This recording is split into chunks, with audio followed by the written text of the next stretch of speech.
नमस्कार, बहुत स्वागत है आप सभी का। आप मुझे न्यूज़ 18 के डिजिटल प्लेटफॉर्म पर देख रहे हैं। मैं हूं आपके साथ जया मिश्रा। अमेरिका के राष्ट्रपति डोनाल्ड ट्रंप ने ईरान की IRGC को चेतावनी देते हुए कहा कि उन्हें हथियार डाल देने चाहिए, नहीं तो इसके बेहद गंभीर परिणाम होंगे। IRGC के सैनिकों ने साफ कर दिया है कि वो किसी भी हालत में पीछे हटेंगे नहीं। IRGC को ईरान के सुप्रीम लीडर की सबसे भरोसेमंद और ताकतवर सैन्य ताकत माना जाता है। इस्लामी क्रांति के बाद उभरा शक्तिशाली सैन्य संगठन है ये। IRGC की स्थापना 1979 के इस्लामी क्रांति के बाद की गई। इस्लामी व्यवस्था की रक्षा करने, देश को अंदरूनी तथा बाहरी खतरों से बचाने का मकसद था। समय के साथ ये संगठन इतना शक्तिशाली हो गया कि आज इनके पास अपने थल सेना, वायु सेना और नौसेना है।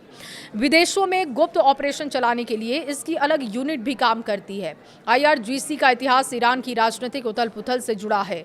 ईरान इराक युद्ध और कुद्स फोर्स की भूमिका 1979 में अयातुल्ला रुहुल्ला खामेनो को नेतृत्व इसका दिया गया था। इस्लामी क्रांति इसमें हुई और शाह मोहम्मद रजा पहलवी की सत्ता समाप्त हो गई।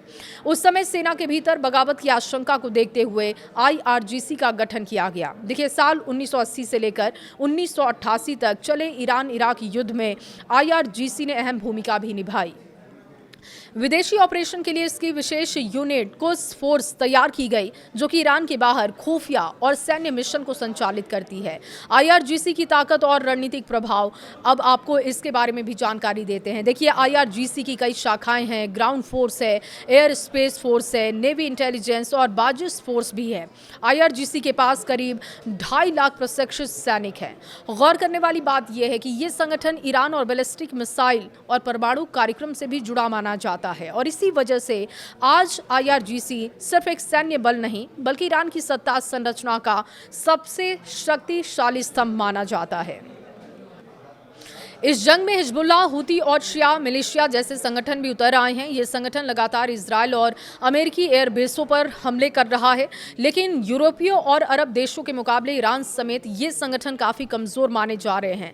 अब सभी की नज़र चीन, रूस, दक्षिण कोरिया, क्यूबा और वेनेजुएला पर है और इनमें चीन और रूस पर ज़्यादा नज़रें हैं। ये दोनों देश खुलकर ईरान के साथ तो नहीं है, लेकिन अमेरिका और चीन की कार्रवाई का लगातार विरोध कर रहे हैं और ऐसे में कयास लगाया जा रहा है कि अगर आने वाले दिनों में ईरान कमजोर पड़ता है तो चीन और रूस भी जंग में कूद सकते हैं।